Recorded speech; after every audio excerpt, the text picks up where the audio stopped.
Are you thinking about moving to Hawthorne and wondering whether this city is the right fit before you commit? Good question, and the honest answer is it depends. It depends entirely on what you're after. Hawthorne is one of those cities in the South Bay that a lot of people overlook because they are focused on the beach cities, Redondo, Hermosa, and Manhattan Beach. But there are real reasons why buyers are looking here seriously right now. Today I'm going to walk you through the city, the neighborhoods, and what it actually looks like to live here, so you can make a clear decision. Hi, I'm Ian Rusnell. I've helped families and friends buy and sell their home in the South Bay and West Side for over 20 years.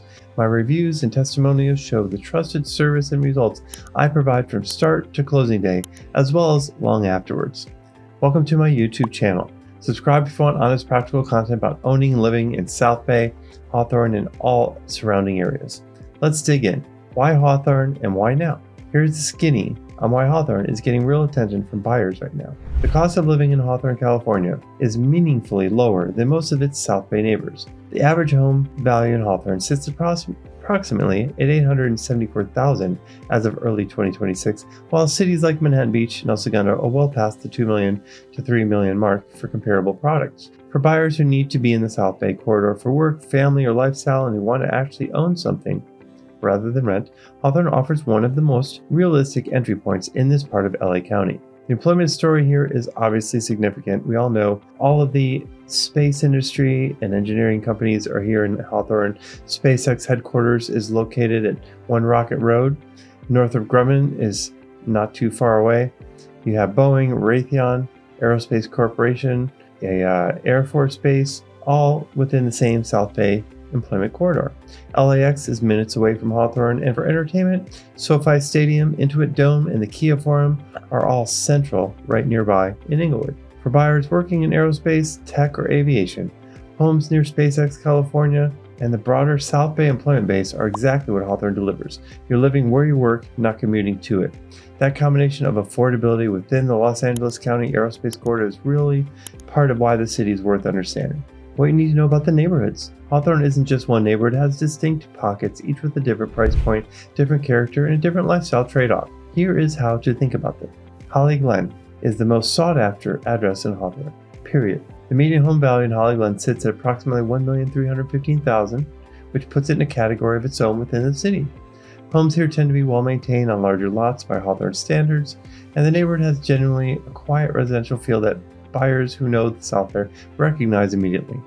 A significant draw for families is the school district, Unified School District, a separate, highly regarded district that is distinct from the broader Hawthorne School District. Da Vinci Schools has a strong academic and college preparation reputation in the South Bay. For buyers with children, that school district boundary is a real part of the decision. Holly Glen is where buyers land when they want the best price of what Hawthorne offers, and that price reflects that clearly. Del Air sits adjacent to Holly Glen and also falls within the Wiseburn Unified School District boundary. It shares many of the same practical advantages: access to the same schools, proximity to the South Bay employment corridor, and a residential character that feels quieter than most central parts of Hawthorne. Homes here attract families who want Wiseburn schools, but find Holly Glen's price points at the upper end of the range. It is worth understanding that Del Air is technically an unincorporated community within Los Angeles County, and that distinction can affect services and fees, and it is worth confirming with your agent before making an offer in this area. Bodger Park is one of the most established residential neighborhoods in Central Hawthorne. The median home value sits around $850,000 as of early 2026. The housing stock here is predominantly single-family homes, all built by a guy named Jim back in 1951 and 1952 on standard Hawthorne lots. For buyers who want a single-family home, more usable lot space, and a price point below Holly Glen, Bodger Park is a real conversation. The thing to note is what has and has not been upgraded since the home was constructed. Inspections are important, and if you're fortunate, the seller will have one for you. You may want to plan for some upgrades, which is nothing unusual for this part of South Bay. It's just worth knowing when you're going in. Ramona sits in the western part of Hawthorne and carries a median home value of about $900,000. It lands in the mid-tier of Hawthorne's neighborhoods, more affordable than Holly Glen with a mix of single-family homes and some newer attached products. Proximity to the South Bay employment corridor is a practical advantage here.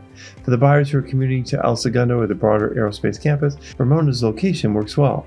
It is not the most talked about pocket of the city, but buyers who do the research here consistently find it a solid, stable choice. There's North Hawthorne and East Hawthorne also. North Hawthorne offers the most accessible price point in the city with a median home value around $750,000 as of early 2026. First-time home buyers, buyers downsizing from a higher cost situation, or buyers looking for an investment property in one of the more affordable areas of LA County, North Hawthorne is where that conversation starts. The trade-offs are real. Homes tend to be smaller and older. Some blocks are stronger than others, and doing your street-level research before buying is important. But the fundamentals, South Bay location, LAX access, freeway connectivity, are all the same regardless of which part of Hawthorne you're in. East Hawthorne, bordering Gardena, and sitting closer to the 405. It's worth understanding the specific streets and block you're considering, as characters can vary. Your agent should walk you through the picture clearly before you make any decisions here. Allow me to just say this. If you're working through a Hawthorne purchase right now and you want someone who actually knows the difference between these neighborhoods at a street level and who will tell you the truth about what you're buying before you are in escrow, let's connect. My contact information is right in the description, or you can scan the code to schedule or call a meeting at our Manhattan Beach office. Moving along, the market. Where does Hawthorne stand right now? Let's look at some numbers. The Hawthorne real estate market has been active. The average sold price in November 2025 was $1,004,000 on just 11 sales that month, which reflect tight inventory more than any softening in demand. In May 2025, 25 homes sold with an average close price of $1,018,000, and homes were averaging 52 days on the market before going into escrow. The neighborhood spreads is wide. Holly Glen's median at $1.3 million, North Hawthorne's median at $735,000 are both Hawthorne, but they're entirely different buying conversations. Knowing which part of the city fits your budget and your life is the work that has to happen before you start touring. For buyers coming for higher priced South Bay cities, Manhattan Beach, Hermosa, Redondo, El Segundo, Hawthorne neighborhoods can offer real value at a price point that is generally workable. You just have to make sure that you're comfortable in these neighborhoods. For buyers coming in from further east or from out of the area, the South Bay lifestyle, commute access, and employment proximity the city offers is difficult to replicate anywhere else in LA County at this price range. Okay, what living here actually looks like. Living in Hawthorne means you're central to almost everything the South Bay offers, without paying the full coastal premium. LAX is minutes away, which is either a lifestyle advantage or a noise consideration depending on the specific street you live on. The flight paths are worth asking about before you buy, particularly in the western and northern parts of the city. There is an honest trade-off that buyers should factor in clearly, and one that your agent should walk you through using current FAA approach data. Entertainment access is generally strong. SoFi Stadium, the Intuit Dome, and Kia Forum are right next door in the Inglewood.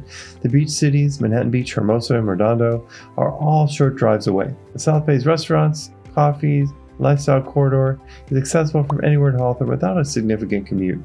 For families, the Wiseburn School District boundary, which covers Holly Glen and Del Air in the Wiseburn District, is one of the most consistent factors in buying decisions in that part of the city. Buyers who want Wiseburn schools should confirm the boundary address before committing, as it does not cover the entire city. So there you go, a clear look at what Hawthorne has to offer, a neighborhood by neighborhood checkout with the numbers to back it up. If you're considering a move here, whether it is your first home, a move up, a downsize, or an upgrade, an investment in Hawthorne real estate, I'm here to help. Ian Rusnell, I provide trusted service and results from the start to closing date as well as long after. If you're ready to explore what this really looks like for you or your family, reach out. My information is in the description. And if this was helpful, leave a comment. I look forward to helping you. Thanks for watching. We'll see you later.